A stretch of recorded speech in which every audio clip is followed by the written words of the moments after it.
hot. Wake up, America. You've got a dog that needs walking. That's right, sunshine. Just put on a big pot of strong coffee and get ready to type your little hate mail with your opinions about kumbaya and flat earth insanity. Stand-up comedy? You want stand-up comedy? Well, we've got sit-down comedy. It's time for Coffee with the Dog. You make me laugh.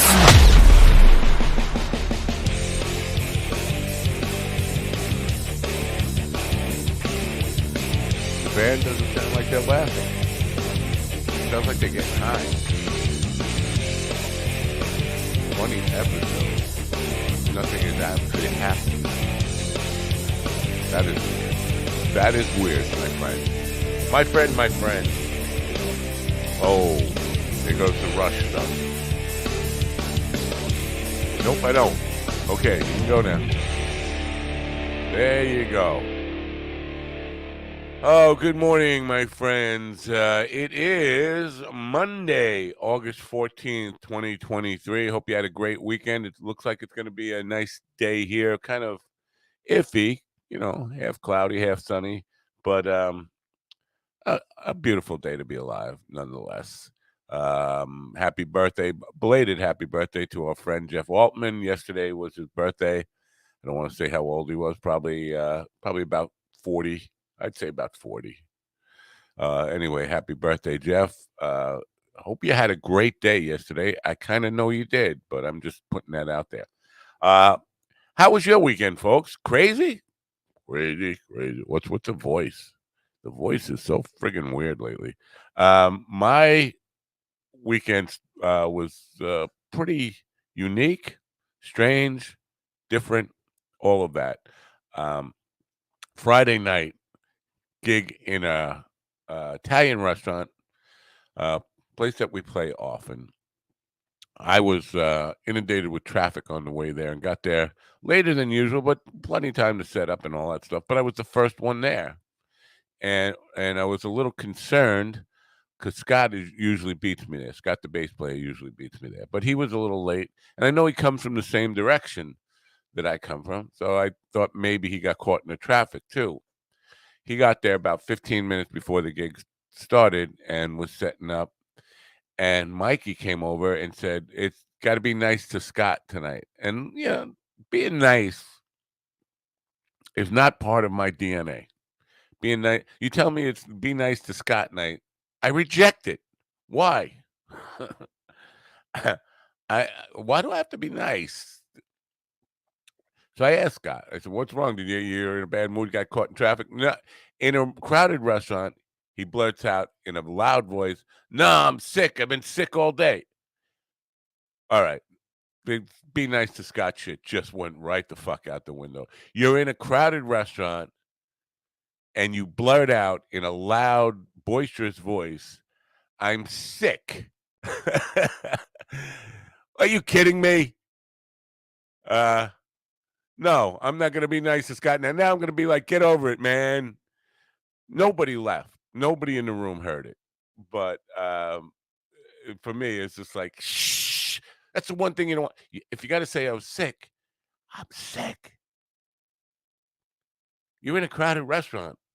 You don't want patrons hearing a guy in the band is sick.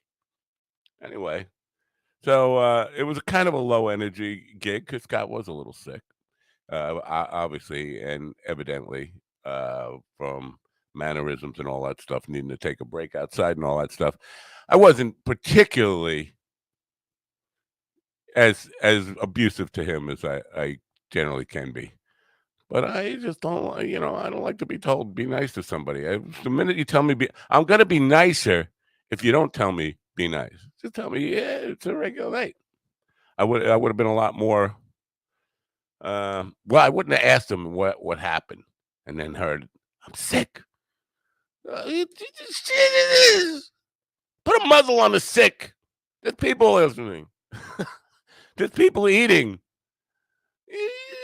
Whether it's contagious or not, they're not going to hear anything after I'm sick. If you say, well, what kind of sick? which I did say. It was a stomach thing, not COVID. But they don't hear that. In today's society, as soon as the room hears I'm sick, panic starts.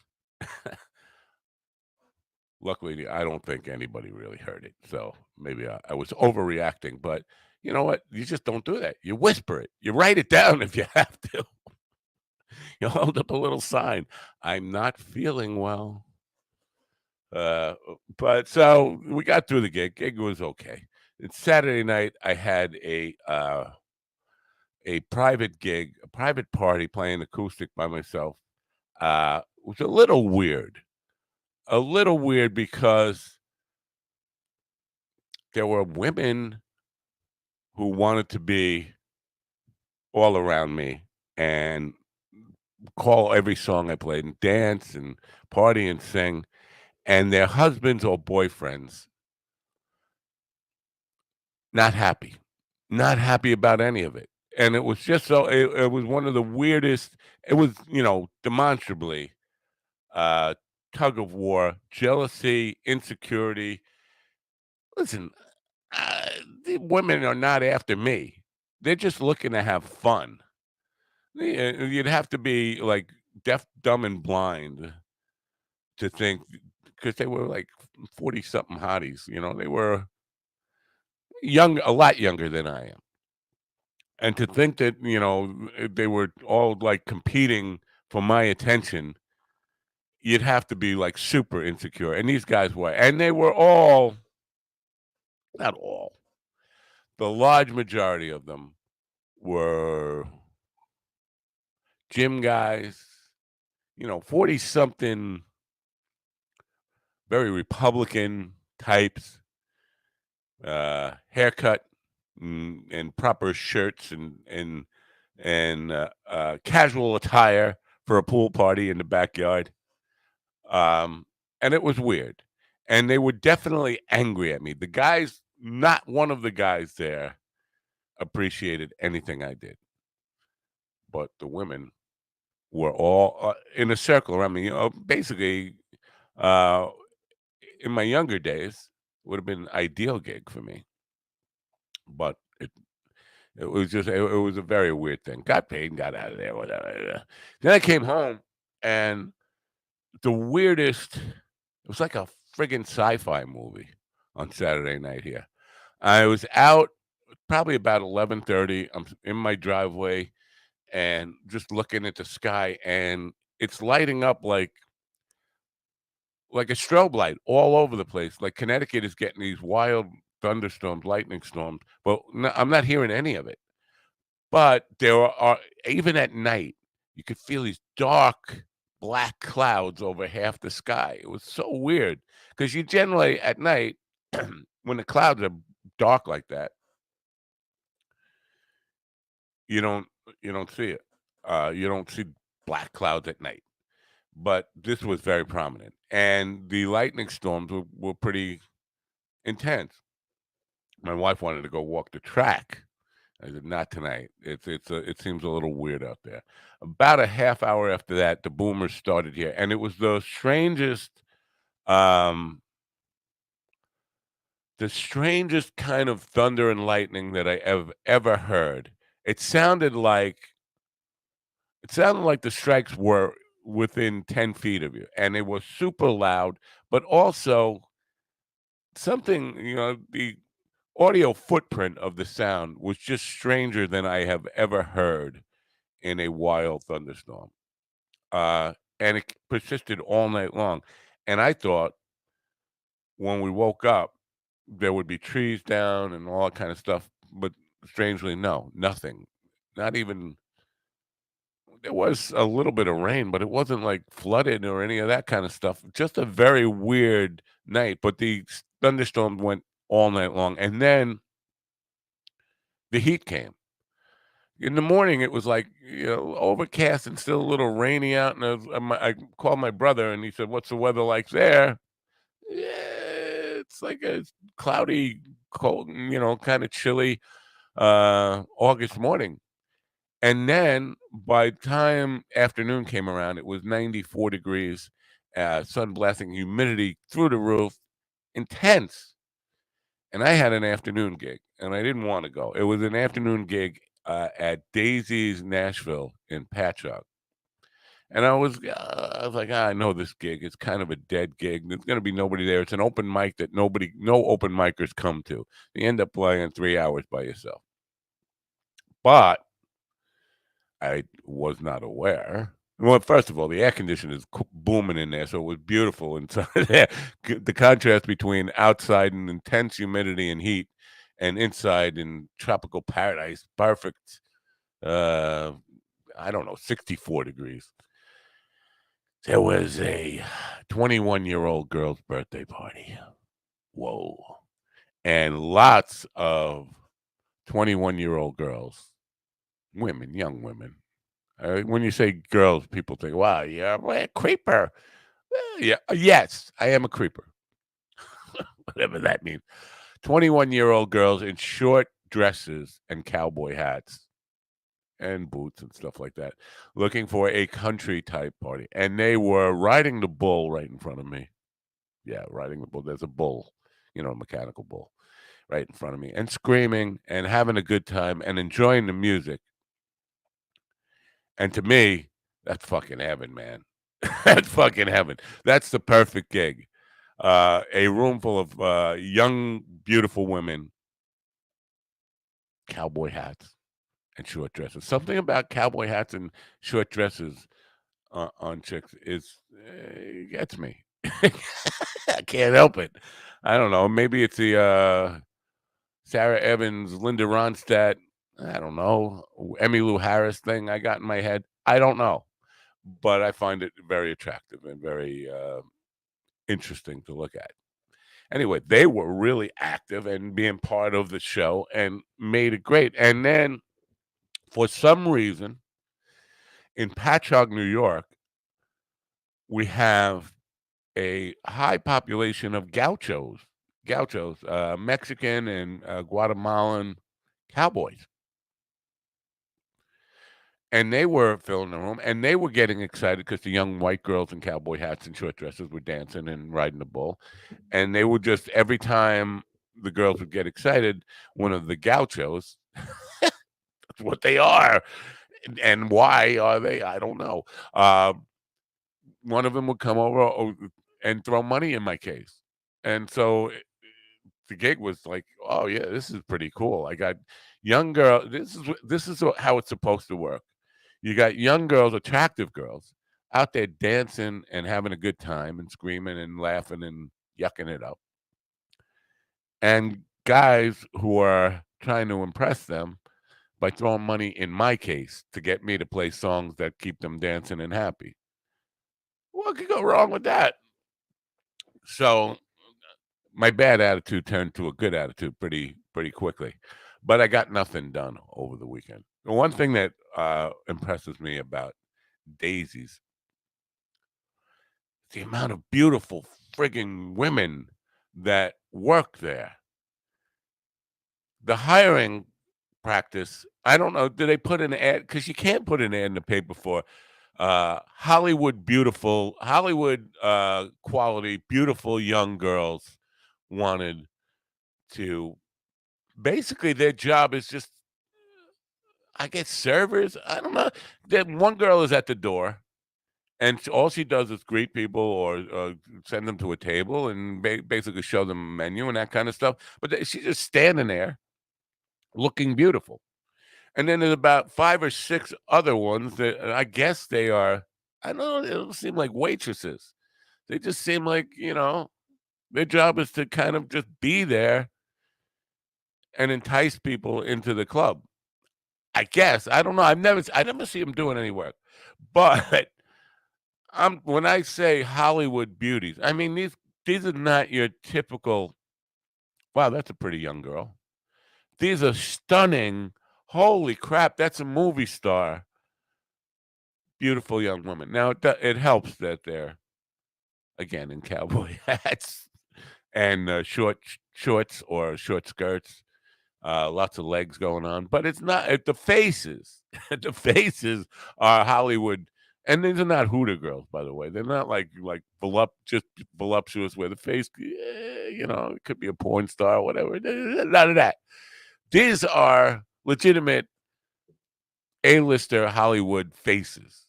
And how do you get them all? The hiring, it had me curious, the hiring practice for this, because I'm sure a lot of girls come in and, uh, apply for the job. And then I'm thinking the owners there probably say, what'd she look like? If she's not like gorgeous, dismissed, not fair, obviously, if you're a young girl looking for work. And the other part of it, if you're a gorgeous, I, I can't overstate, drop dead gorgeous young woman, that's kind of a low paying stop on your. Now some of them have been there as long as I've been doing this thing, which is not that long actually. It's only about 4 months, but they're still there. I would think the turnover rate would be high because people would come in and say to these girls, I got a modeling job lined up for you, or I got a movie, or want to make a porno, uh any kind of offer for big money, because they can't be making big money there, right? They don't really work. No, I'm not putting them down. It sounds like I'm putting them down. I'm not putting them down. But they don't really work. They're just there being pretty. And if you're going to be paid just to be pretty, there are better opportunities out there. That's all I'm saying. That's all I'm saying. Good morning. It's good coffee. Not quite yet. Anyway, what's going on in the chat room? Somebody's trying to sell me radio promotion or podcast promotion. No, thank you, sir. I will grow your subscribers and downloads and ratings. I don't want subscribers, downloads, and ratings. I don't want to be any more well-known than I am right now. I'm already dangerously putting myself too far out there into the public eye. I like being under the radar. Nobody knows who the fuck I am. So, no, I don't want. And what are you going to do? Grow my subscribers and downloads and ratings? You're going to have to find people who are interested in having comics of all levels on here, some weird authors mixed in, and my dopey personality. You can't. There's no demographic that describes those people. It's hit or miss. You get one or two people that like me, and then I'm ranting about politics too much, which I probably am going to segue into in a moment. No, you're not going to grow my subscribers and downloads and podcasts. You're just going to take my money, unless you're going to send me bots. And I don't need bots. I get enough bots without doing anything. If you look at the comments on my YouTube channel, it's like, what the fuck are these? These are definitely, I don't know what the purpose behind some of these things are, but they are definitely either non-human or people trying to grow their own channel by attracting people to click on them to find out more about them. It's nonsense little comments. No, I don't need bots. Scott's in the chat room. He said he laughed out loud, and then he expected no less. I guess what he means is expecting no less when I said I don't like being nice to people. It's not in my DNA. If you tell me, I got to be nice to somebody, automatically that triggers a negative reaction. Like, why? What do they do to deserve niceness? No, we don't do nice around here. There's no crying in baseball, or band playing, or politics.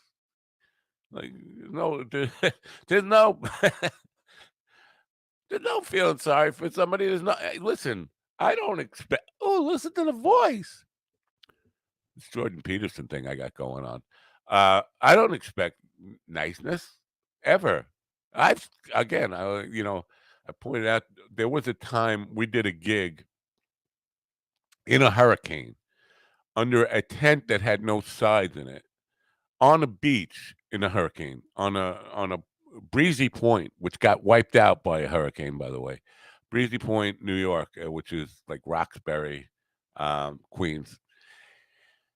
Hurricane under a tent with no sides on it. I had 103 fever, a broken tooth, and a bad back. Nobody was feeling sorry for me. I didn't ask for any sympathy. That's what you do. That's part of the gig. The show must go on. You give it your all. And actually, Mikey said, I remember clearly at the end of the night, Mikey was like, "Wow, you had a lot of energy tonight. I had a lot of energy because I was putting as much adrenaline as I could into the show to forget about my problems. But I never once told anybody, hey, I feel like shit tonight. You don't. You lie to yourself. You get out there and you tell yourself you feel great, and you know you're lying to yourself, but you keep faking it until your body starts to believe it and you get through it. And then when the gig is over, you get in your car and you get in the fetal position and you wish you would die. That's showbiz. Now, you probably have to do it for 50 years before that dawns on you. You have to do it consistently for a long time to say, you know what? How I'm feeling doesn't fucking matter. These people came for a fucking show. I'm giving them a fucking show, even if I have to die on stage. And the more I tell myself I don't feel good, the less chance I have of doing that. You got to do it. You got to bring it. Harsh? Yeah. It's the life you signed up for. It's like Hyman Roth. I didn't ask who gave the order because this is the life we've chosen. It is. You're in show business. The show must go on. That's not a fucking cliche. It's real. You got to do it.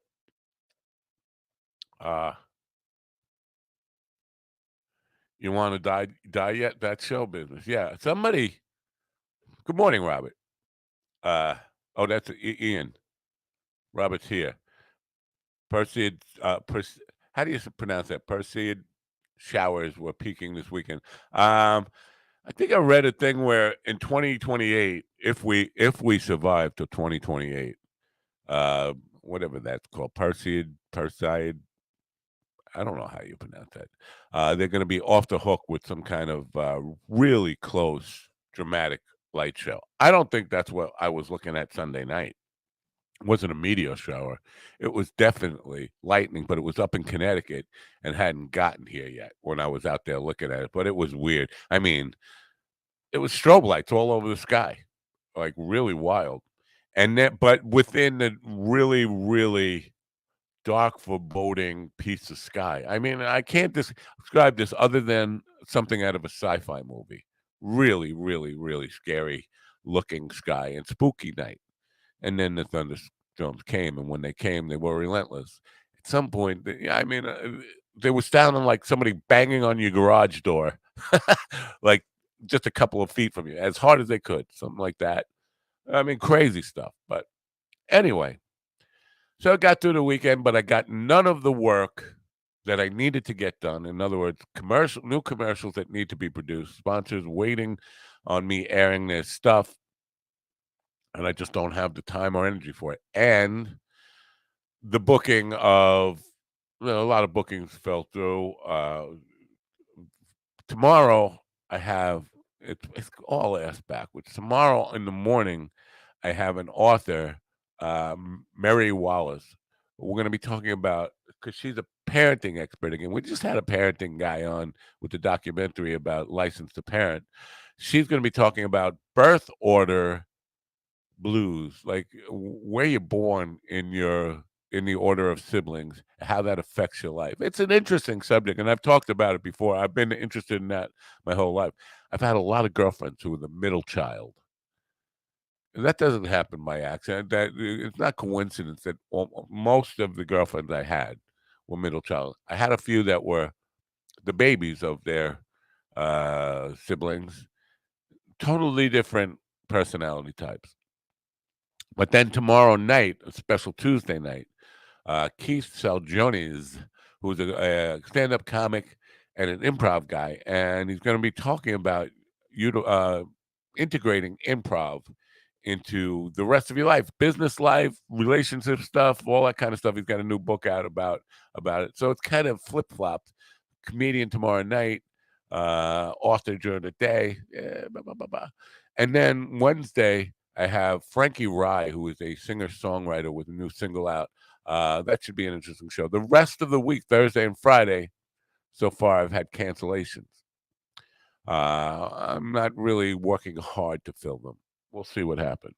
I would like to be able to take the studio apart on Thursday and Friday. Just shut it down and take the studio apart and rebuild it. Uh, could definitely use a good cleaning. You can't see how fucking disgusting this room is. Uh, uh, but it's not like there's fucking feces all over the place. Any of that. It's just clutter. Because I'm a cluttery,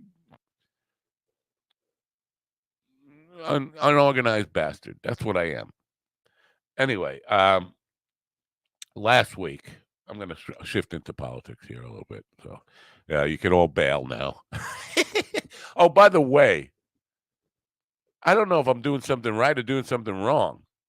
My hate mail has precipitously dropped off. Uh, I mean, on a normal week, I would get no less than 50, sometimes up to 100, 150 hate mails. Last week, I got 2. Something is amiss. Did I not piss enough people off last week? Well, maybe it was I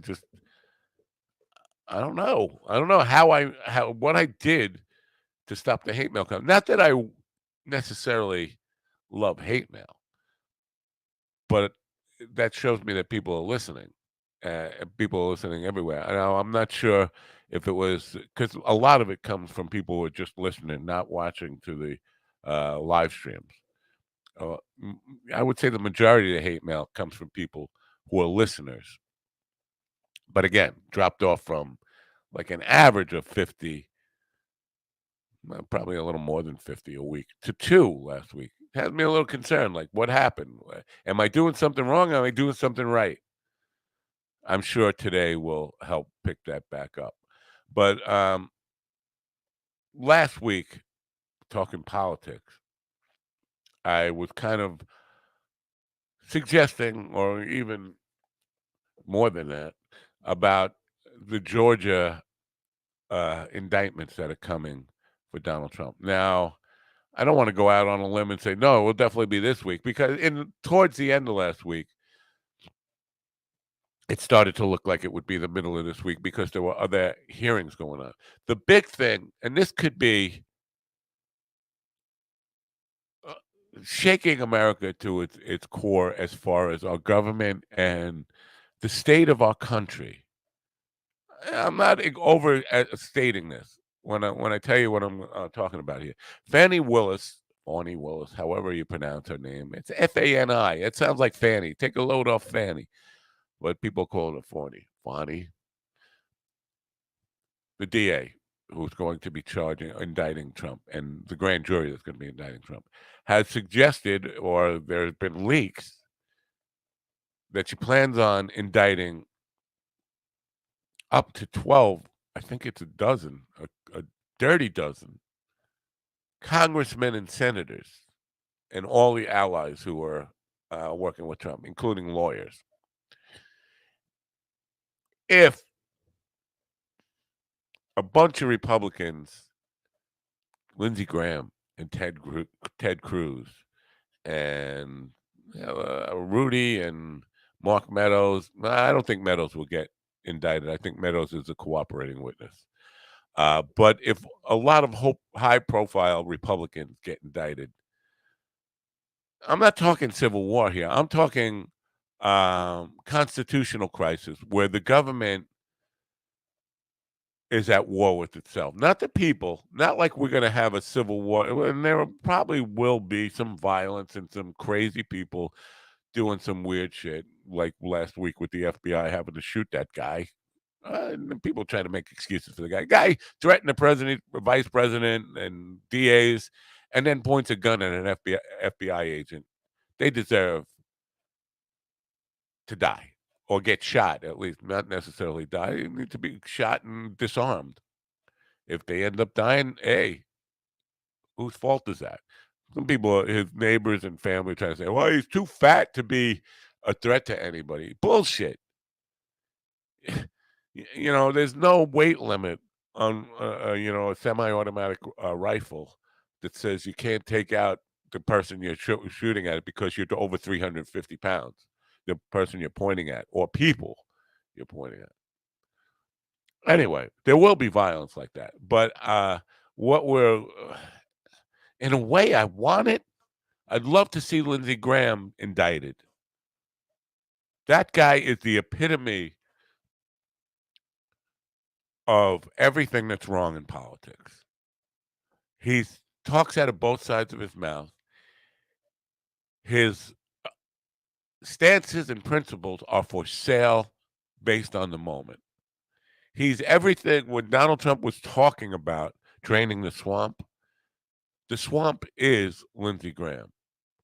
And Lindsey Graham was completely against Donald Trump until Trump got the nomination, and then he's completely for him. You don't just switch. Nobody fucking changes their entire principles overnight unless they're a spineless, using, corrupt politician, Lindsey Graham. And I don't care. I would say the same if he was a Democrat. I would say the same if he's an independent, whatever he calls himself. He is hypocritical to the max. He is the epitome of hypocritical, spineless, forced sale politicians. So if he got indicted, I would be happy about that. But I'm not going to be happy if we have a government shutdown or a constitutional crisis so much that the entire foundation of our society, our government, is that. Unfortunately, we've built the world we live in upon government. That's a fact that some of us would like to get away from. It's impossible to get away from. I don't care how libertarian you are. Government is a necessary evil at this point. I mean, what are we going to do? Go back to hunter-gatherers?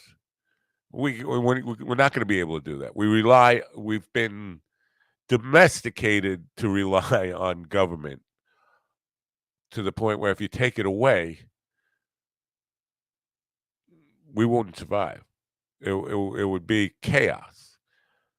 And I'm concerned that indicting a bunch of Republican senators and congressmen and high-profile aides to the president and all that kind of stuff, or former president, might really, really be the trigger to make it all come apart. And so that could happen, and it's looking like this week. I know I said last week, but because of the indictments and the scope of the case keeps growing bigger and bigger, and there were other things that were happening in Trump world that pushed it back to this week. So I do think it will be this week, not today, maybe tomorrow. I definitely, if I'm wrong by this Friday, I'll stop making any kind of predictions about this stuff. I'm curious to see who the names on the list are going to be and how, if they're all going to come at once or it's going to be drips and drabs like with the special counsel thing. I don't know. But it's going to get ugly, as if it's not already ugly. Love to hear your thoughts and comments on it, and let me know what you think, man. Write me some hate mail. Write me some nice mail. It's Be Nice to Matt Day. How about that? I don't feel sick. If I did, I'd let you know about it on this show, but I wouldn't let you know about it at a gig with a restaurant full of people. I would not say, I feel sick. Yeah, I got something. I got leprosy. Leprosy. It's really contagious. I didn't see anybody walk out. That's damn good coffee. You know that? As far as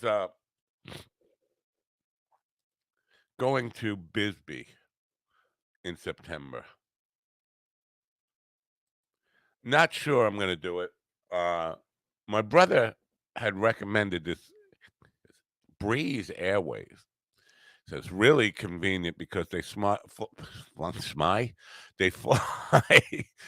to the smaller airports, Tucson, and they actually fly out of both MacArthur and East Hampton Airport, which are ideal for me because it's country style airports where you don't get the hectic. If you've been to JFK or LaGuardia in New York, it's fucking madness, and it's a stress. You know, a stress. The stress Olympics is what it is. The minute you pull into the airports, from where parking, curbside drop off, all that kind of stuff, the security stuff, getting your bags, it's all a fucking nightmare. People rushing around everywhere, and then you go to MacArthur Islip, and it's like something out of the 1950s where everything is slowed down. There's nice, happy commercial music playing in your ears. You get out and you're the only person going up to the baggage clerk. Did you check your bags? Did you pack your bags? Yes, I did. Oh, lovely. Let's have a lovely day. Everybody have a lovely day. There's no lines. That's what I want. So he recommended Breeze Airways. Breeze Airways is a new airway. What's airliner? Which could be a good thing, but could be a bad thing. Like, how do you know? Where'd they buy their jets from? Did they buy these used on Facebook Marketplace? Where'd they get these fucking jets from? This Breeze company, Breeze Airways. But they're really cheap. From here to Raleigh, from Islip to Raleigh, $39 each way. $39 each way. Can't beat that. So I was looking for a flight to Tucson. They go to Tucson. They go to Phoenix, but not from MacArthur. And they don't even have connecting flights. Like they don't. So cities they service, but they don't connect to. Like you can't even if you wanted to take 24 hours to get there. Like I'll fly to this city. They won't let you do that. So my choice is back to go on with like one of the carriers that leave out of JFK or LaGuardia. And that's my biggest, because I can go from JFK to Tucson nonstop. But the JFK thing, I might not survive that. I mean, it's stress city. And I will probably end up like one of these Karens getting thrown out of the airport, just having a temper tantrum over the nonsense that you have to go through and the amount of people that are just obnoxious in the way everybody's rushing, everybody is tense. I don't need that. I can't deal with that. At this point in my life, this is why I live in the country. Keep me away from stressful people. So bottom line is I don't know if I'm going to Bisbee. I really want to go. I have a feeling like I can try. It's hard to kind of articulate this without sounding morbid or even a little bit self-pitying. I'm old. I'm old. There's no doubt about that. And I say this all the time. I don't know how much time I could have 30 years left in my life. But even if I do, I can promise you that 15 of that will be probably wanting to die, but they won't let me die. At very best, I have probably, even at the best case scenario, 10 good years in my life left. That's best case scenario. Worst case scenario, I could die right here, right now.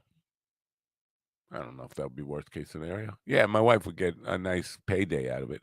But so the idea is that I got to do the things I want to do and don't put them off. And going to Bisbee for a Billy Wayne Davis, Andy Andrews, Christine Levine show at the Shady Dell is the kind of vacation that would make me happy. No doubt about it. I would have a good time. There would be people there that I would enjoy seeing, hanging out with, saying hello to. I would enjoy the show. The stress of the travel aside, it's something I really should do for myself. And so that is nagging at me. I really want to go. And I think Carl is going, which it sweetens the pot a lot.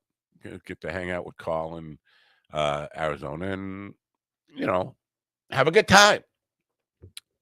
But the logistics of it, everything, everything has got to be difficult. So I don't know if I'm going to go, but I'm pushing myself to go. I want to go. It's an awful long way to go for a comedy show, and an awful big price to pay for a comedy show. Basically, we're talking. It's going to cost me $1,000 to go for a comedy club for one night by myself, not even taking people with me, which is an expensive date. I'm an expensive date for myself, but I'm willing to do that. I'm willing to do that because, again, come back to how long do you have? You got to live and enjoy the moments you have, right? If it weren't for the goddamn JFK airport part of it, or LaGuardia, I could go to LaGuardia too, but it's just as stressful. I would definitely commit to it now. But now I'm like hedging and back and forth. I'm reluctant to push the button to book the flight, and that's a bad place to be. I'm hemming and hawing. Uh, well, how do you get 150 hate mail when only 3 people regularly? Well, first of all, the YouTube chat uh, does not reflect the number. Right now, it says in YouTube, let me see what the actual number. YouTube has 2 people in the chat right now, I believe. Facebook has one. On my one Facebook page, another Facebook page with the Mind Dog TV page has 5. I don't know how many people are on Rumble. On Gov's Comedy right now, there's 12 people. Gov's Comedy YouTube people, and then on radio, we have currently 252 people. 251 people just dropped off one. 251 on. So and who knows what's on Rumble? Who knows what's on Twitch? Twitter probably has nothing, maybe 1 or 2. Um, well, we're on many, many, many, many platforms. So just because you see 4 right now, 4 people in the YouTube chat room, I guess that's what we're looking at. That doesn't reflect the number of people who actually listen by a long shot. Um, and then there are other networks that are probably, I don't even check the numbers on, like Kick and Playor and all those U42. Lots of streaming networks out there. Some of them, I don't even know if the people are in English. Uh, the Rumble numbers are probably inflated. I don't know, all fake. I think that's a way too inclusive description. Rumble numbers, um, I had a feeling they were inflated because I saw. I did some streams there that I wasn't used to getting 1,000 plus people watching a stream on YouTube ever, and did some over there, and like, wait a minute, 1,000 people watch that live? That's hard to believe. And then I started hearing about everybody else saying the Rumble numbers were inflated. Now they're not that inflated to the point where there's nobody on there. I mean, they're not all fake. I'd say there's a lot. The way they count them, the way they're counting numbers on Rumble has me suspect that what they're doing is, if somebody watches it for a second, they scroll past it, or even just click on the thumbnail to see what it's all about, that counts as a view. And so they're ranking those up. But what's interesting is the big players, the people that Rumble is paying millions of dollars, like Steven Crowder, his numbers have dropped like completely. Like, he was at 3.2 million per stream just 3 months ago, and now they're reflecting him at like 500,000 per stream. So he's lost almost 3 million viewers per stream in the last month. So if they were intentionally inflating numbers, I would think they would do it to the guy they're paying millions of dollars to. So it's really confusing about how and why. That's why I'm thinking it's more related to how they're counting the numbers. In other words, they're not really intentionally, maybe it's intentionally using this system, this way of counting numbers to inflate those, but they're not actually sitting there saying, like hiring this MD Abdul Molek guy who's in the chat. I don't know if you can even see him. He's in the LinkedIn chat room. This guy, I will grow your subscribers, downloads, and rate. This guy, they're not using him to inflate numbers. I don't know if they could even do that, but I'm sure you could. You could probably, if you have enough bandwidth, enough processing power, inflate numbers that way, by bots or whatever. But I don't think they're doing that on Rumble. Let's see. What Ian saying, Crowder got a divorce and no one watches them anymore. I don't think it's about the divorce, Ian. I don't know if you've been following this, but it's about the sack tapping and putting his dick in your face, according to multiple sources, not according to me, because I don't know. I never worked with Steven Crowder, and I've never been in the same state as Steven Crowder, as far as I know. But multiple sources are reporting that all of his employees, except for his partner, have been subject to getting his cock and balls in their face, on their shoulders, him showing it constantly. He likes to touch their ball sack. He calls it sack sacking. Sack tapping. God, why am I morning? What kind of? But these written into their employment agreement, which is illegal. That if you're not okay with getting your balls tapped by Steven Crowder, you can't work there. That's illegal, but it's in their NDA. Yeah, that basically you're right, but he also does, Ian saying sack taps to show dominance. That's clearly what that is. But I think there's also a bit of latent homosexuality that he's trying to cover up. Listen, no straight guy or supposedly straight guy dresses up in drag as much as he does, or acts flamboyantly gay as much as he does. And when you see them acting out like that, and with the over the top homophobia, you can assume they're covering up for what they really like. Now, he's got a Bible study class in which, as part of work, which is also illegal. You can't, people can agree to it, but it's still illegal to insist on religious practices or sexual practices within the workplace. It's still illegal. I don't know how long he's going to get away with that. But I think all that stuff plays into his numbers dropping and being only on YouTube now, on Rumble instead of YouTube,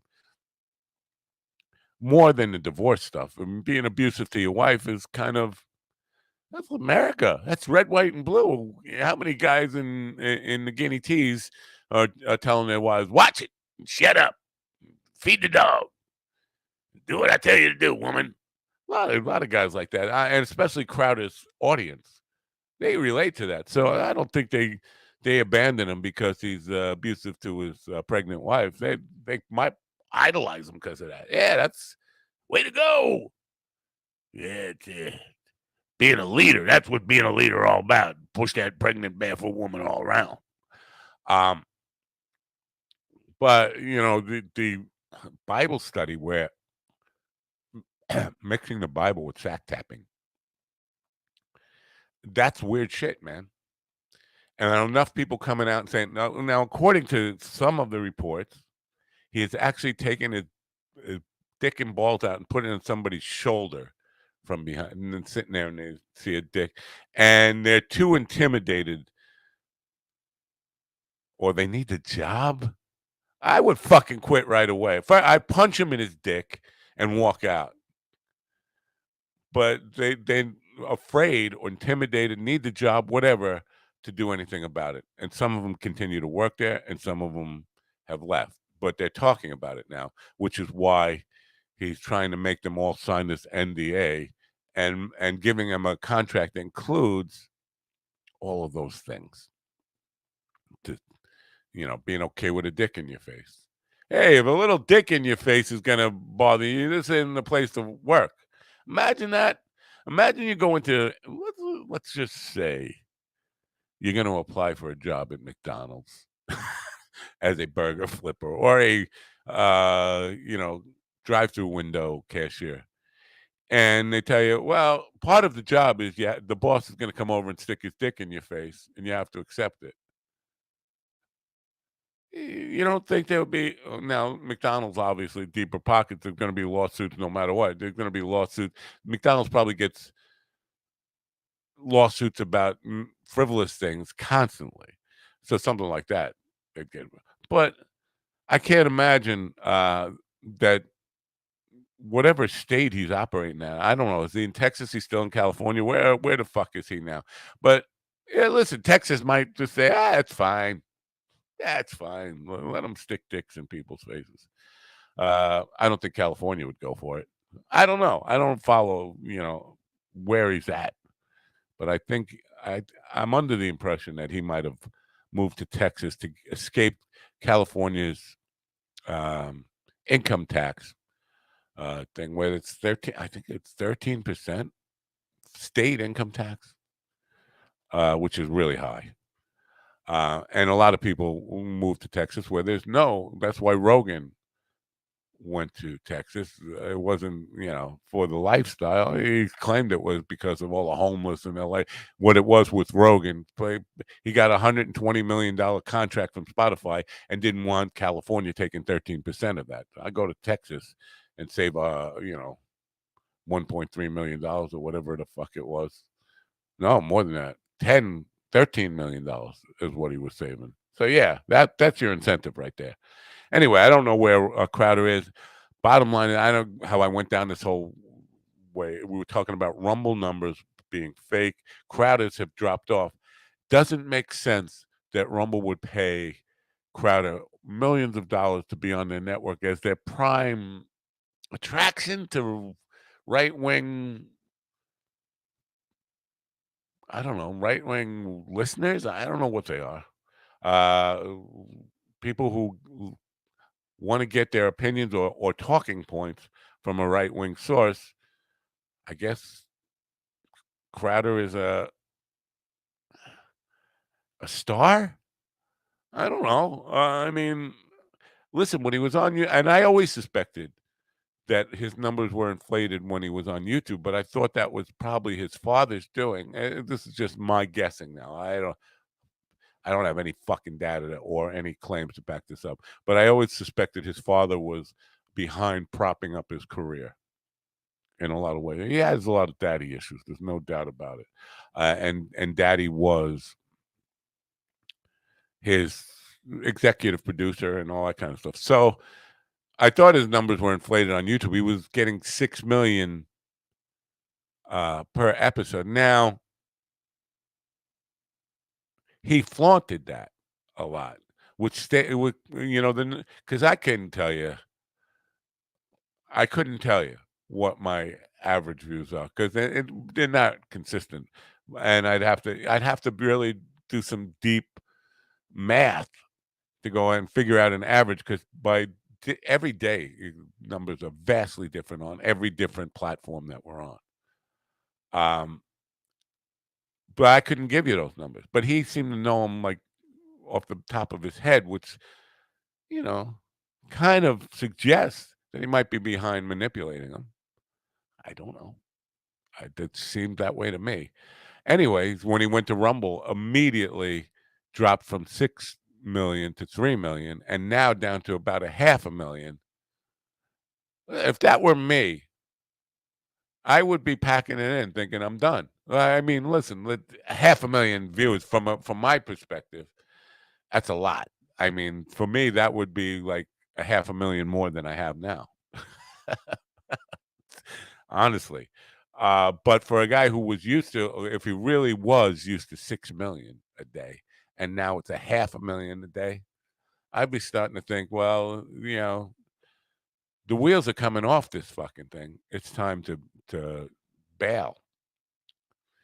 Anyway, moving on. It's almost time to wrap this thing up. I'm buying dirt today. What? I'm buying $500 worth of dirt. This is my wife did this to me. Topsoil, yeah, it's dirt. It's a truck full of dirt that I have to. It's coming probably within the hour, and I got to pay $500 for this. You know what? I feel like I could go. eh, I could have a dirt farm, right? I have dirt. I could just go back on the property and dig up dirt and move it to where you want it. No, topsoil's clean topsoil. Yeah, I get that, but it's fucking dirt. $500 for 10 yards of dirt. And I don't know what 10 yards looks like. So I said to her, how am I supposed to know this guy's not ripping me off? He's going to show up with a dump truck, dump some dirt, and I'm going to hand him $500 without knowing that, oh, that's 10 yards? That's what 10 yards looks like? I don't know what fucking 10 yards looks like. Do you? 10 yards of dirt? Anyway, I'm buying dirt, and it's money I, I could use otherwise in better places. Use that money a lot more productive. I could buy $500 worth of weed, and that would make me happy. Let's spend that $500 on weed. On dirt? Dirt? What are you? Jordan Peterson does not pay for dirt. I got to do something about what's going on with this voice, man. I know. So anyway, that's the week forward for you. Now, so I have two good shows for you tomorrow. Although the birth order thing tomorrow, it's definitely not comedy. I will try to make it funny if we can at any level. Ian says there's various levels of quality of dirt. I understand that, and I understand that I can't tell. Well, I could tell the difference between the dirt that I'm going to pull up from the backyard that's full of rocks and weeds and whatever, and store bought topsoil or whatever that is. But I don't. Once you're up to that level of the kind that they sell, I can't tell the difference. He said various levels quality of dirt.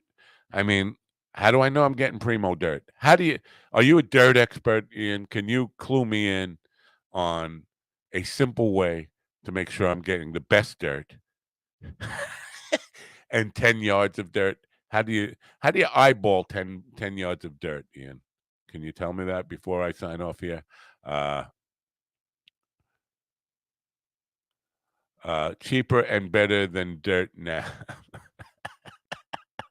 Well, um, I'm just I'm just curious. How do I eye 10 yards of dirt?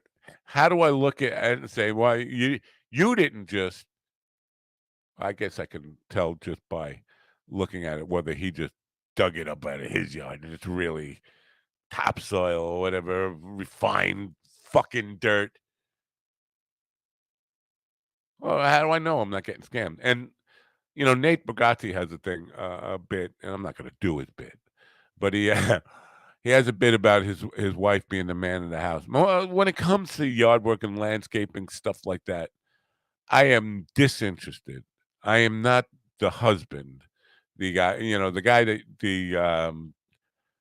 the dirt salesman is going to talk to. The wife buys the dirt.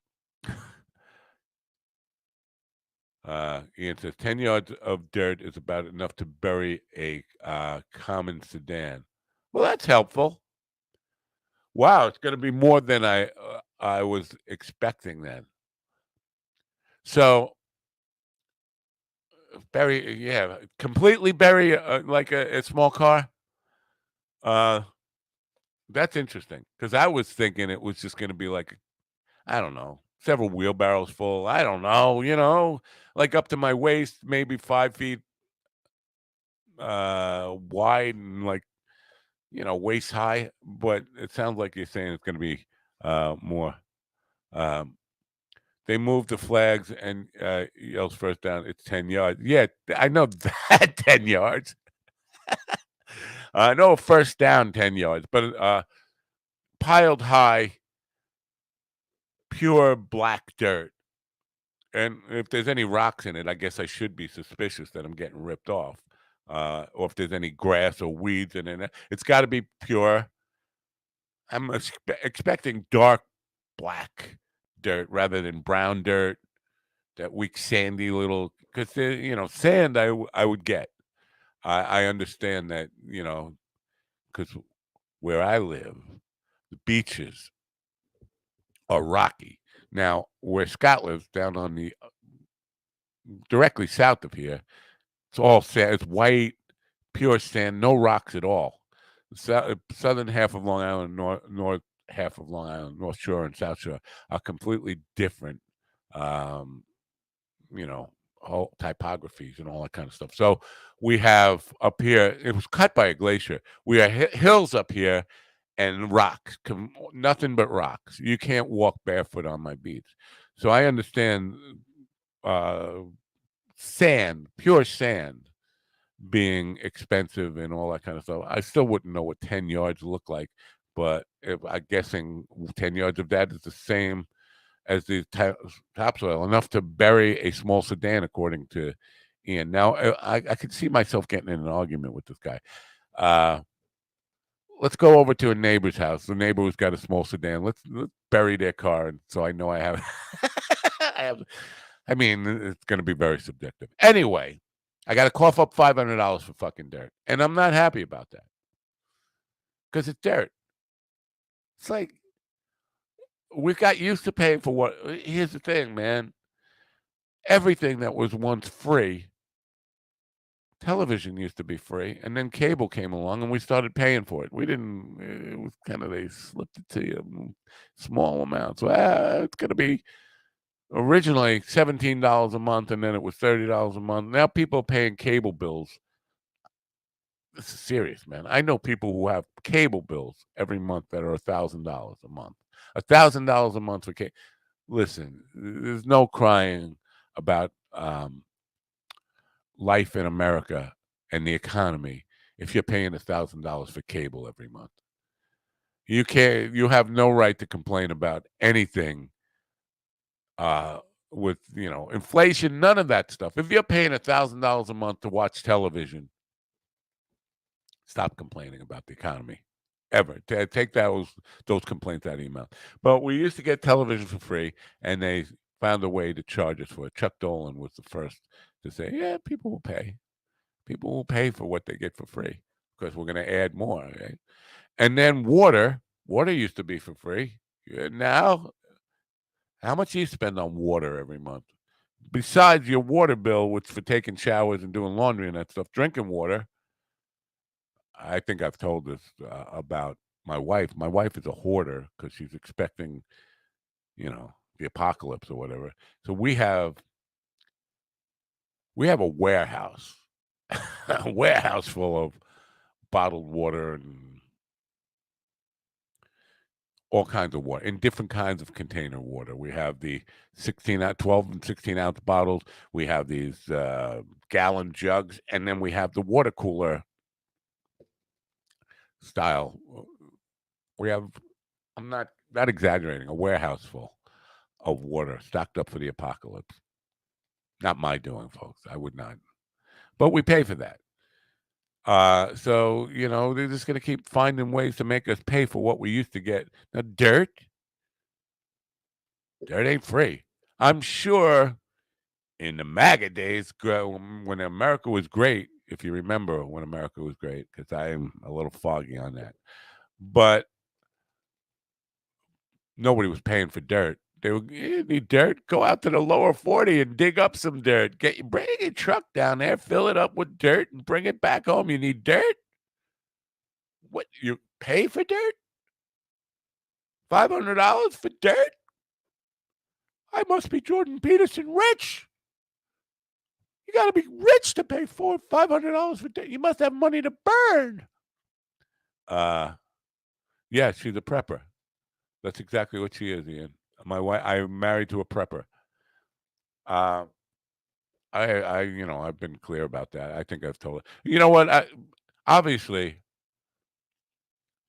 people who know me don't necessarily listen to a lot of the shit I say because Ghost Gerbil on Friday's show, I briefly mentioned in really quick passing to Greg Chaley that I used to work in a cult, and I even forgot I said it. But then on the YouTube stuff, Ghost Gerbil commented quite, "Wait, work in a cult?"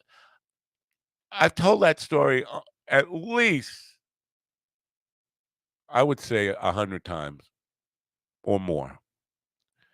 So people don't listen. By the way, 10 yards is only enough to bury half a vehicle. I was thinking of 20 yards. Okay. See, now, this is a good thing you came back with that. Because if it came back and put this little pile of dirt there, and I'm like, that's not enough to bury a sedan, I might have gotten in a fight with the guy, or at least an argument. Wow, Ian never heard the cult story either. Have I not told it as much as I thought? No, of course I have. Probably before Ian was in the chat rooms part of it, or even listening. But really quickly, 1992, after I just lost a television show, after I had lost a radio show and then the television show, I was out of work and looking in Newsday's Help Wanted ad, and there was an ad for audio visual recording technician, camera person, and people who know about those kind of things. And knew they had traditional Help Wanted ad in the newspaper, and it was on the east end of Long Island. And I went for the interview, job interview, and first met with an HR person who was a really nice girl, and she told me what the job was, and she said it was for a motivational speaker type of CEO who basically I was going to be in support of that person. And we were talking, and I was being very frank. And I was like, this stuff is all dog and pony show to me. I'm thinking Tony Robbins. I'm thinking Les Brown. I'm thinking, I can't even think of his name now. He's dead now.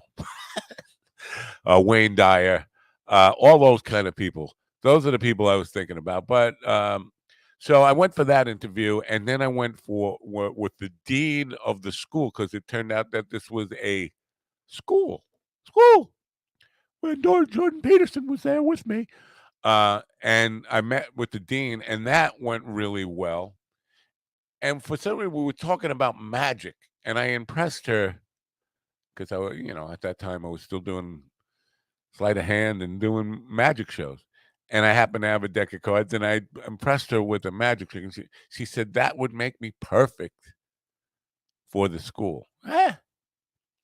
So I went home, and then I got a call back. The CEO, the leader of this school, wanted to meet with me, and then the woman's name is Barbara Brennan. She runs the school, Barbara Brennan School of Healing. I think she might have recently passed, or she's extremely old. I'm not sure, but she's no longer in the game. But at the time, she excuse me.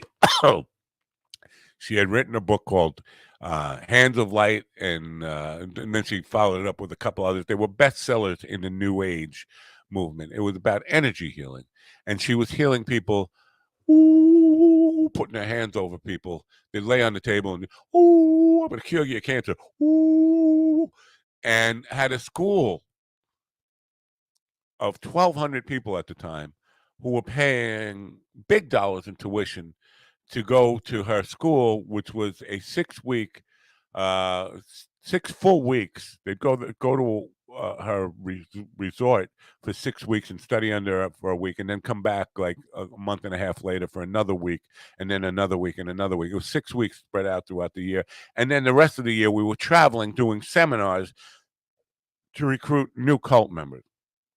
And when I call it a cult, it's because it was. I mean, they believed in energy healing, aura healing, that kind of stuff, the Shirley MacLaine stuff, but took chakra healing, all that kind of stuff. But she also channeled a guide from Atlantis called Haywin, and Barbara had a lisp, not lisp, but an extra sibilance when she talks. And so she would channel Haywen, the guide from Atlantis, and she would get like this fake Asian accent and try to be a male, try to sound more male, but with a little bit of lisp and sibilance. And she would close her eyes, and 1,200 people would go into trance, locked onto the words that Haywen was telling them. These were Haywen channelings. Haywen was a guide from Atlantis who would give them information about the universe, about human spirit, spirituality, all this stuff.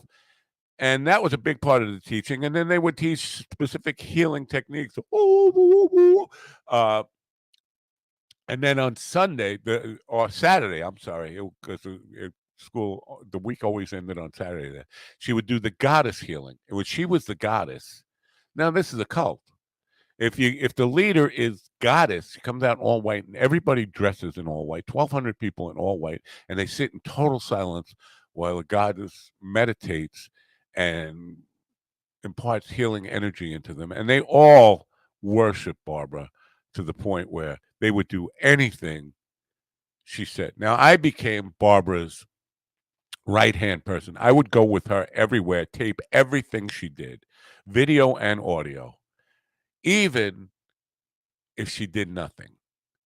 In other words, if she's just sitting there meditating for 3 hours and the room is silent, I would record that and sell the silence on tape to the wealthy people who follow her around.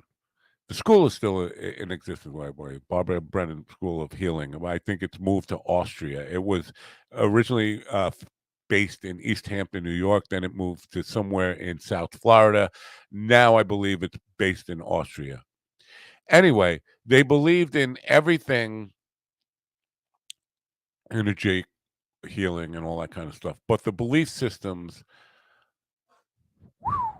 wide net. I mean, so everybody, you would hear people who believe in Bigfoot, UFOs, Easter. And this is where my Easter Bunny fetish comes in, because I used to challenge them.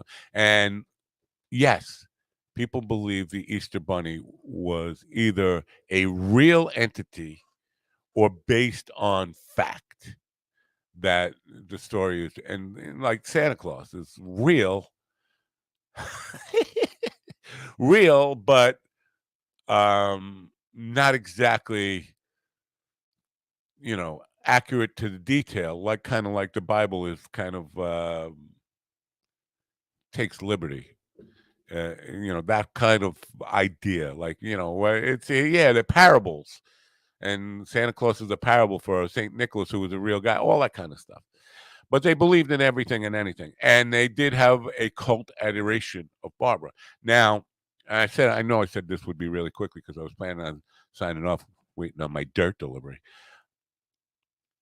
At the time I was working there, Barbara's daughter, her daughter was like in her mid-20s, was a student there. Now, she had a on again, off again relationship with her mother, very difficult. You might imagine your mother is one of these crazy. Now, let me go back up a little bit. At the first day I went to work for them, I walked into the room and I got bald head and in a suit, and everybody went like I was a spiritual leader. I look like I belong there. I was in a clean suit with my shaved head, and they all looked at me like he must be somebody. I'm hired hand. And the first day I was there was a training for teachers. So it was just Barbara and 98 teachers from the school. All 96 of them were women, 2 male teachers. And Barbara had just gotten back from a world trip. She'd been around the world, made a stop in Bali in the Valley of Souls, and came back with some new healing techniques that she wanted to teach her teachers before the year began.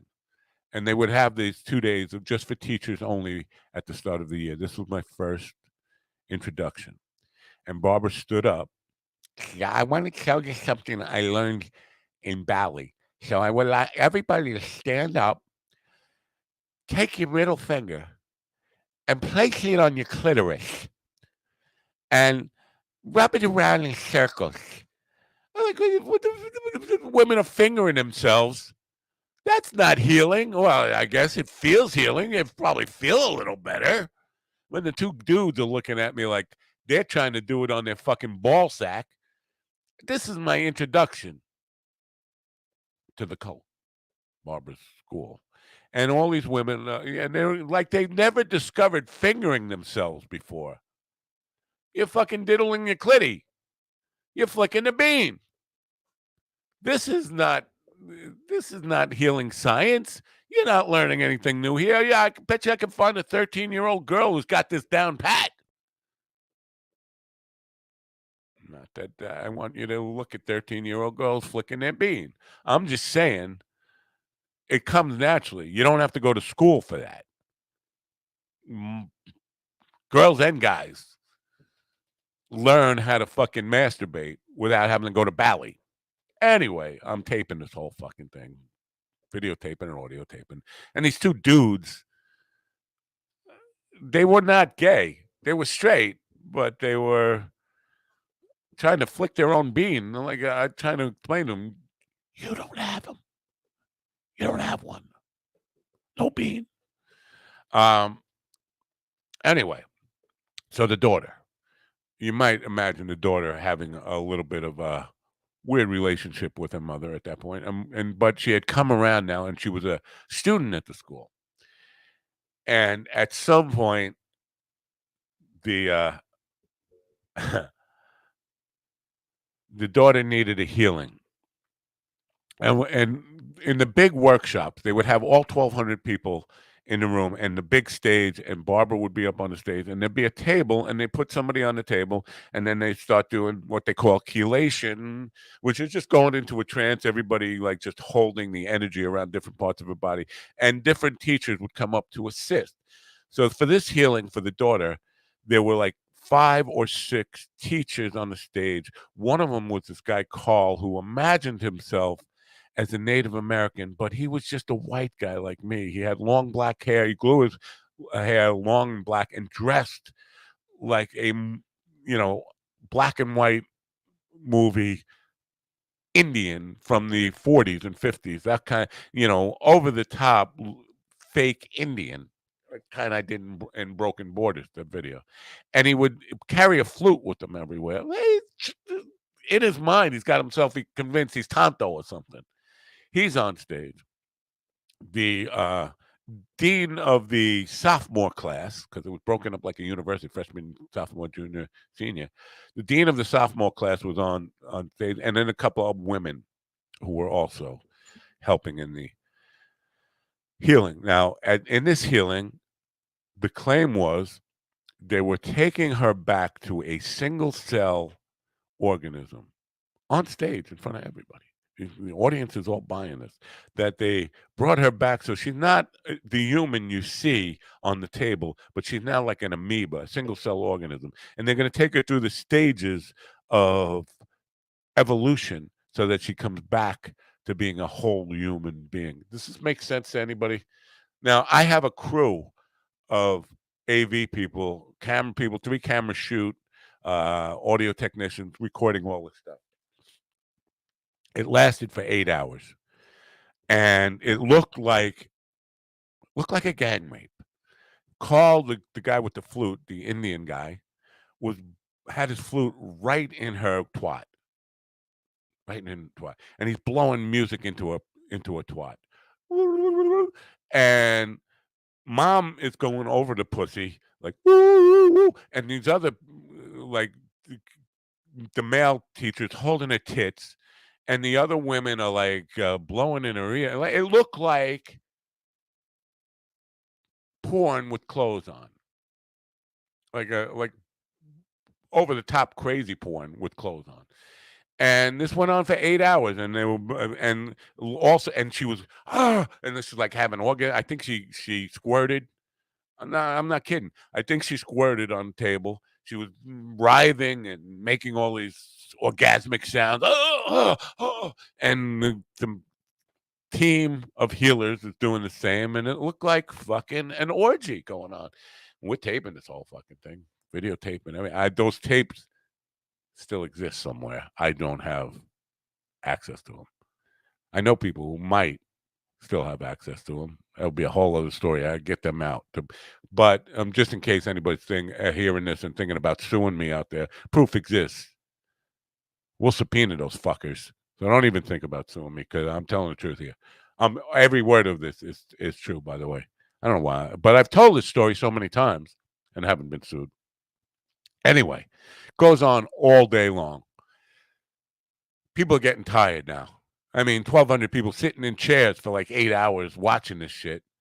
I think some of them came like 3 or 4 times. I'm exhausted. I don't need to see any more porn. I want to it's dinner time. So the healing has to end. Oh, I'm sorry, we're out of time. But she had not been brought back to human form yet. She was gazelle. Because she went from a single cell organism to like a head of broccoli, and then she was an egg, and then she was a chicken, but she had to stop when the daughter was a gazelle. But she could have naturally come back to human on her own because we're cutting it short. Matt, could you come up to the stage, please? Okay. She needs me to drive her daughter's car home because her daughter is still a gazelle and she can't drive with gazelle hooves. Just sit with that for a second. Her daughter is a gazelle. Now she looks human. She's on stage. To me, she looks perfectly human. To 1,200 people following her, following Barbara in the audience, her devoted cult following, that's a gazelle on stage. To me and the AV crew and the cameras that were watching, it's a 26, 27-year-old woman. But I have to drive her car now, which is a long way because at that time we were operating out of the old Playboy Hotel in McAfee, New Jersey. I had to drive it back to East Hampton, Long Island, which is probably 5-hour drive. I got to drive a car home because she can't drive with gazelle hooves. And then I'm going to have to carry the gazelle woman into her house and put her on the couch and all this before dinner time. You would say, yeah, and I think it took her 2 days to get back to human form. So, when I call it a cult, I don't say that lightly. I mean, you could call anything a cult. It's like, where do you define what a cult is and what? First of all, if the leader is God or goddess at any point, if there's that level of worship, it's a cult. If you're willing to go down, if you're willing to trade reality, the reality that most of us can agree on, for the reality the cult the leader, we'll leave cult out of it, the leader tells you this is reality, and you're willing to forget what you see and hear with your own eyes and believe what the leader is telling you, that's a cult. So she's telling people, 1,200 of them, intelligent people, doctors, lawyers, nurses, all the people with enough money. That is not a cheap operation to invest in a 4-year program. These are smart people, not crazy or dumb people. Well, crazy maybe, not dumb. And they're believing in this false reality that they're looking at a gazelle on the table. And it was a single cell organism at one point and worked itself to a head of broccoli and an egg and a chicken and everything in between. Now she's a gazelle, and I got to take her home. And it's just me and my crew seeing the reality of reality. That's a cult. Was it a dangerous cult? Was it the kind that would probably ask people to commit suicide for the leader? No. It wasn't that. She was definitely showbiz. There were times where she was channeling Haywin, the god from Atlantis, and I would be working the soundboard. And while she's in a trance, and the whole room has their eyes closed, and they're in a trance, she would open up one eye and look at me and like turn my volume up a little bit. Give me like you're in and out of trance that easily that you can wink at me like volume up. Wait, she had a harpist, angel harp, follow her everywhere she went. Part of the show. And coming back to the magic part, and this is right before I had to exit.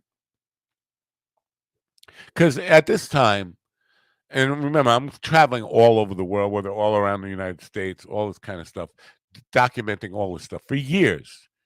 And there's a lot more to it than this. I'm giving you the abbreviated version. There's lots of orgies that happen. It was mostly women, a lot of lesbian sex, but a lot of sex in general, a lot of craziness.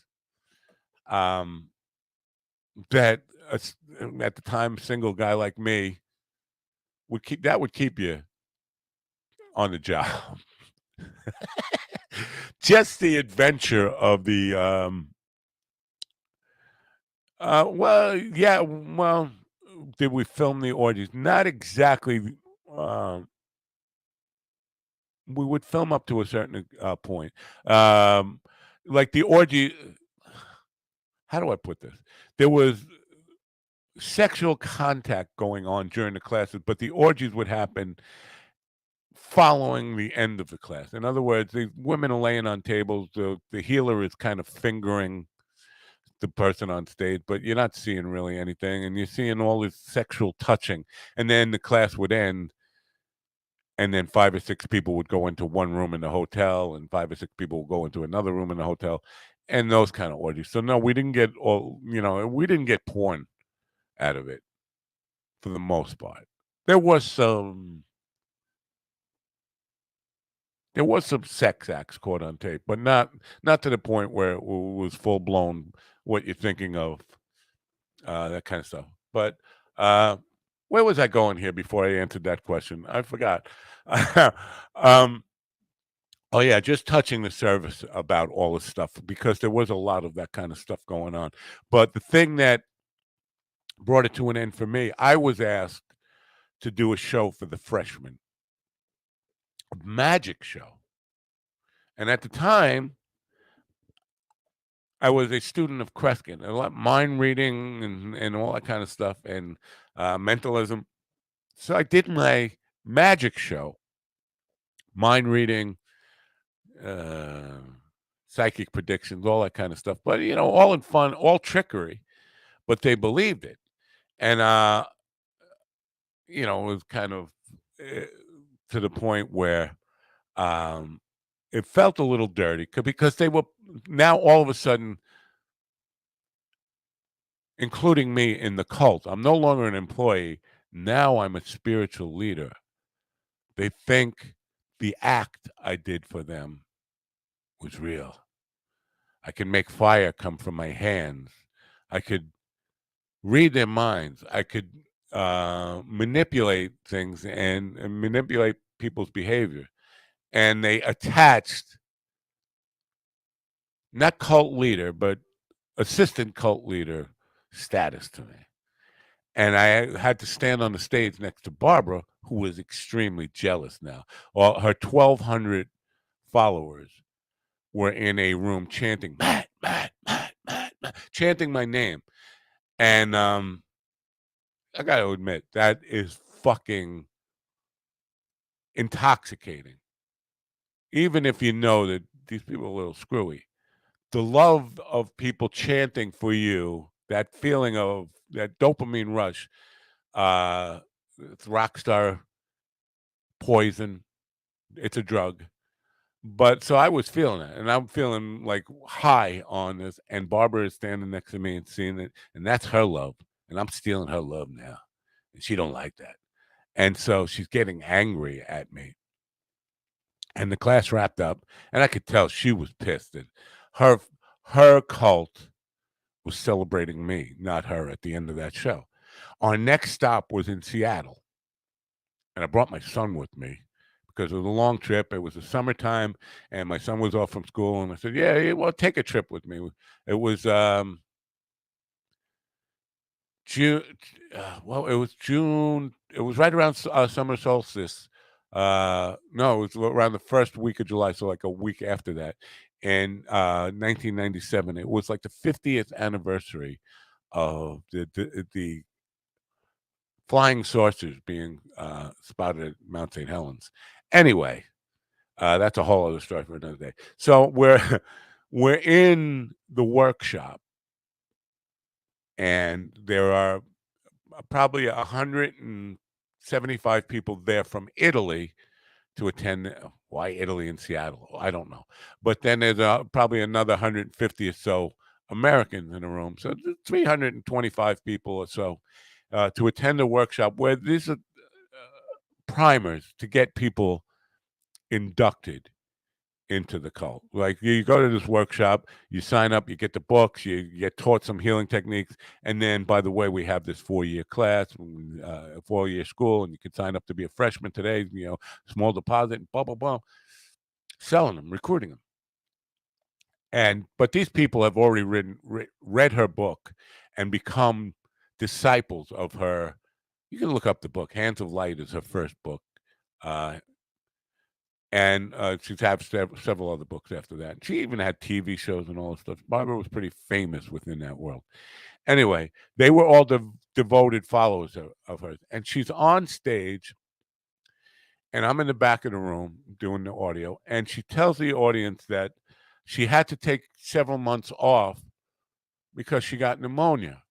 And I didn't remember her taking several months off having pneumonia. I've been with her this whole time. I didn't see that. But then she tells the room the reason she got pneumonia was because her sound man, me, wrapped a wire in a circle around the foot of her chair during one of these workshop appearances, and the electromagnetic field put a hole in her aura that allowed the pneumonia to happen, which almost killed her. She's telling her 325 of her devoted followers that the guy in the back of the room almost killed me. And they all turn around and look at me like with immense hate. Now, this is a reaction to me being on stage getting her love a week before. And she's trying to make this her audience despise me, but with a like violent anger. They weren't violent people. But they all basically turned around at me like, you almost killed the goddess. And my son was with me. He said, what are we doing here, Dad? I said, I don't know. Honestly, I don't know. This is my last show. And that was it.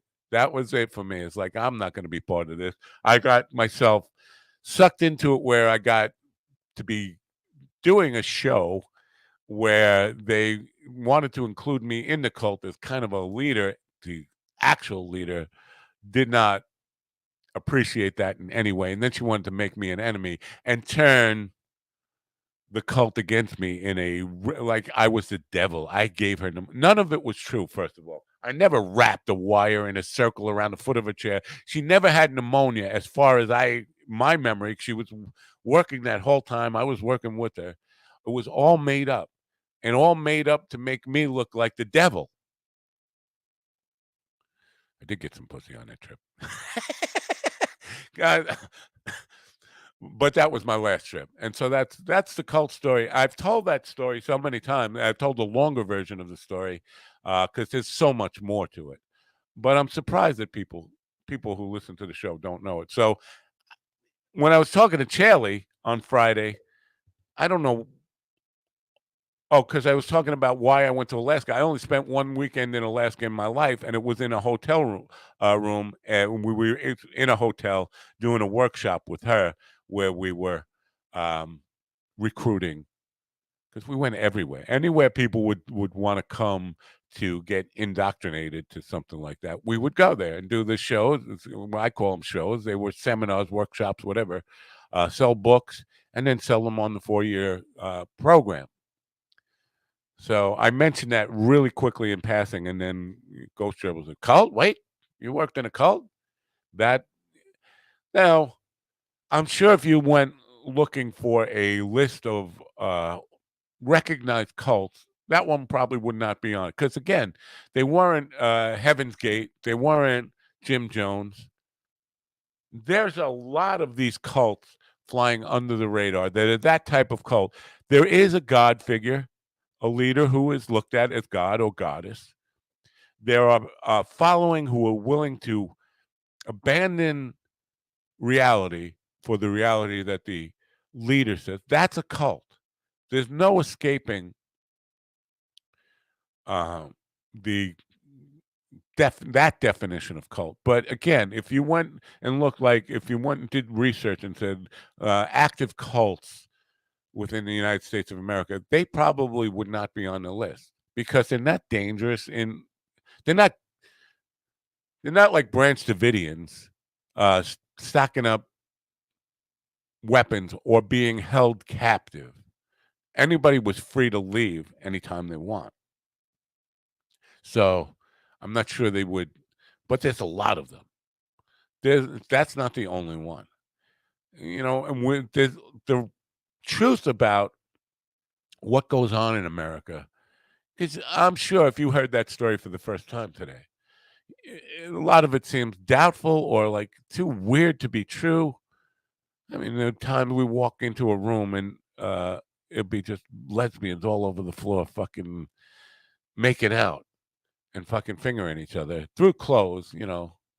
But that if I tell you that, it's like, yeah, it's just he's just making that shit up. No, it's a lot of it is on videotape. Almost all of it is on audio tape, and I have a crew full of guys who work for me who basically will verify everything I said is true. Maybe offline, maybe not in public like I just did for fear of retaliation. And listen, I have friends who are still in. I have several. I shouldn't say a lot. I have probably a dozen or so friends who are still involved with them. And when they hear this stuff, it hurts them. When they hear me talking, because they don't consider themselves in a cult, but some of them have been in since before I was there, and they're still there. They're not. They have no desire to escape. Even I don't think Barbara is. Again, I'm not even sure she's alive. I'm going to look this up really quick. Barbara Brennan. But whoever took over and is running the thing is still running it on Barbara Belling School of Healing Home. About Barbara. Yeah, it was a renowned. Is she dead? By the way, Barbara's sexually abused. Oh, yeah, died October 3rd, 2022. That's just last year, right? Wow. Yeah. She sexually abused me on the job. I never. Yeah, it wasn't advanced sexual abuse. It was grabbing me. She was doing a Steven Crowder to me, uh, tapping tapping sacks and that kind of stuff. But I didn't walk out on the job, so maybe my mindset was different then. But that was a woman. If she was a guy doing that to me, I probably would have quit. I definitely. If a guy sticking his penis in my face, I would have quit. Anyway, so Barbara's passed on. I don't know who's running the program, running the school now, but the school is still in order. I'm just going to read. Founder Barbara of Brennan Healing Science. She was a world-renowned healer, teacher, and former NASA physicist. Oh, uh, did I mention the story before I get off here? I can't, because the story about I was talking about my first day on the job after the fingering, the clitoris rub healing technique. She told a story about when her daughter was an infant and Satan came to take her. And this is when she became no, I didn't kill her. I didn't know. I haven't seen Barbara in since 1997 since that July of 1997. Anyway, Satan came to get her daughter from the crib to steal her. Satan, he just came to her wherever she was living at the time, came to take her daughter. But she did battle with Satan. This is before she wrote her first book. In her mind, she's telling the story. I don't. She obviously, it's like, you know, I don't want to bring up a certain comedian here who thinks that God and Satan had a argument about him and his presence, and he overheard it. But it's that. It's Satan came to steal her daughter, and she did battle with Satan, and she defeated Satan. No, listen, she's telling her followers she beat Satan. That's Christ level, right? I mean, that's putting herself as the Messiah. She beat Satan and turned Satan into a baby, an infant who ran away crying. That was the first day on the job. I don't know. Do you consider that a cult? I do. But there's a lot of those. And this is the point I guess I'm making here is you don't see these every day. You don't hear about these every day, but they they exist. Yes, baby Satan, Ian. That's right. Yeah. And she told that story with a straight face, and all of the people listening, all of these very well educated, wealthy people bought it hook, line, and sinker. And that's part of the belief. Barbara did battle with Satan, turned Satan into a baby and sent him away crying, which is how she decided, how she convinced herself that her role was to be a spiritual healer and teach people about healing. And that's when she decided to write her first book.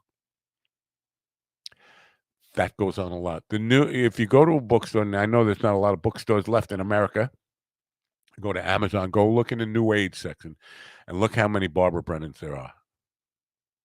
Lots of them. And here's the thing: a lot of people who graduate her school go on to become carbon copies of her. And there's a lot of them. And the more there are, the more they're going to be. And they're out there. And there's cults in your neighborhood.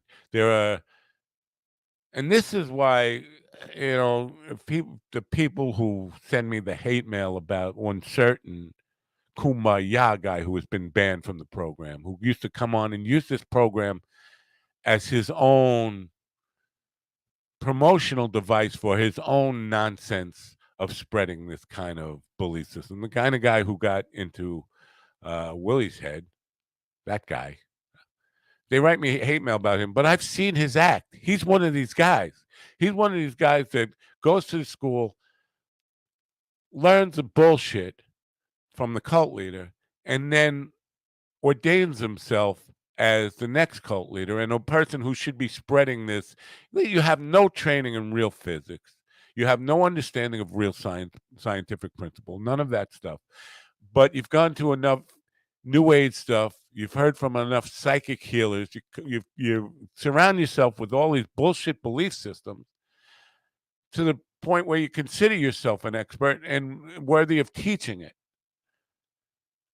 And that becomes dangerous. It really does become dangerous because you're taking people who are vulnerable, wounded, traumatized people and filling their head, even if you're filling their head with what you believe is positive messaging. Again, positive messaging only goes so far. Somebody could be standing on the railroad tracks getting ready to get hit by a train. And if you keep telling them, yeah, just keep going, you're doing the right thing, just believe in yourself, and they get run over by a train, it's your fault. And I saw that happen in the cult. But it's not just in the cult where that kind of shit happens. It happens by these people who get out of the cult and consider themselves experts. And one more brief story of cult was the guy he had testicle cancer. And he was part of a demonstration of a healing technique. Hours and hours of that, tuning his chakras and all that stuff. And he got up from the table. He's like, oh, I feel great. I feel great. I feel healed. Feel healed. 3 months later, he died of testicle cancer. He felt healed, convinced himself said, ooh, healed him. Now, they go out of their way to say healing is not curing. What is it then? What, because in reality, if you believe you're healed, you believe you're cured. But they make sure to cover themselves legally by saying healing is not curing. Yeah, healing is not curing. So what the fuck is it? It's just making you feel better in the moment. I could get fucking smoke a joint and do that. Oh, you see, you get me started on this cult stuff. I could go for hours, but I'm not going to go for hours. I have to say goodbye to Govs right now. I'm going to say goodbye to Govs because we have to. It's 11:40, 10:45, whatever time it is, 10:46 actually. I'm a minute over. Bye, Govs. See you tomorrow. We'll have some comedy for you tomorrow.